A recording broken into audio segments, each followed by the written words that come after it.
course, asking themselves what kind of person could do this and how does a parent even begin to explain this to their kids. So right now we are getting insight from the chairman of the forensic panel who examines some of the most complex homicides in America, forensic psychiatrist Dr. Micheal Welner.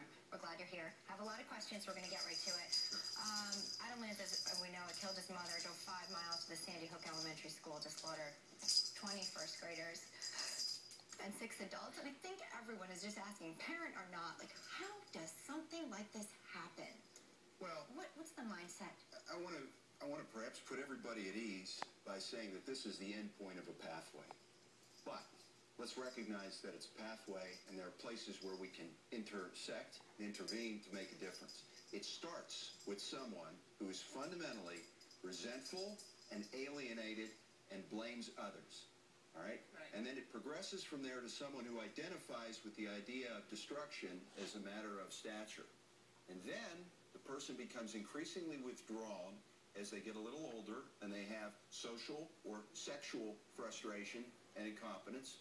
And then from there they become, and this is a key step, they become invested in the idea of blaming everybody around them. Along the way, the 24-hour news cycle is taking these people who are angry at the world and building him up as larger than life, just as, for example, we saw the picture of him behind us, and we would otherwise be a totally unremarkable person. And they identify with the mass killer. And then, and this is, I want to compliment the Connecticut police for doing this, they know what he says his motive is. They're not telling us, and that's correct. Because what is the, they've been on his computer, they know what he's written, they know what his stated grievance is, but the point is, this is indefensible. There is no grievance. Just let me make this point. He sees, and that could be a person watching this program, which is chilling, could be a child of anybody in this room, who says, you know what, he sees us saying, we failed, and he taps into the idea that people deserve this.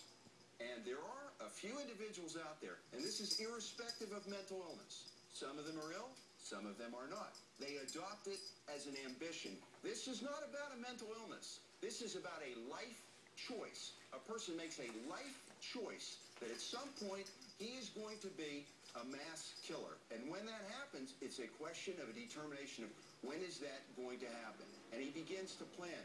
None of it is spontaneous. He's not mentally ill? Some of them are, and some of them aren't. But my point is, it's a life choice that a person with an illness may make, or a person... Look, Anders Breivik was not mentally ill in Norway. He made a life choice, and he planned extensively, and when he decided, my life is a failure, okay, well, they get invested in the destruction. So this is a pathway.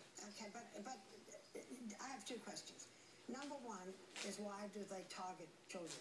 And number 2, if you see something like this in your family, and people have been talking about it now, what do you do? Some of the mothers have said, we see this, we know this, but we don't get any help, and you can't arrest this person. What do you do? Well, I want to address 2 points. First of all, the major myth of this, that we're all making a mistake about, is to focus on guns and mental health at the bottom of this. Guns may make things worse. Guns may be a contributor.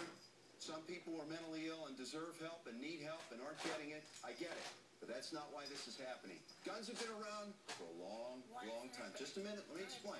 Guns have been around for a long time. Okay, very fast. This is a really very key point. We're seeing a proliferation. It's going to happen again. It's going to get worse, and it's going to target children. Why? Because you're shocked, and you'll talk about it. When somebody does a shooting at the workplace, the news media doesn't talk about it anymore.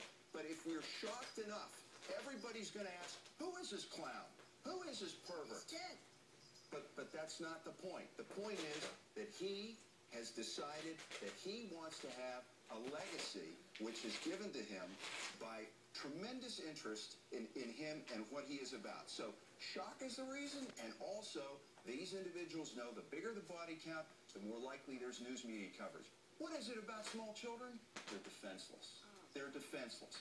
And that's why a person takes a high-caliber automatic weapon, because you can kill more, and because the children are defenseless, and so we will give them relevance. Doctor, we want you to stick with us if you can. We're going to be right back with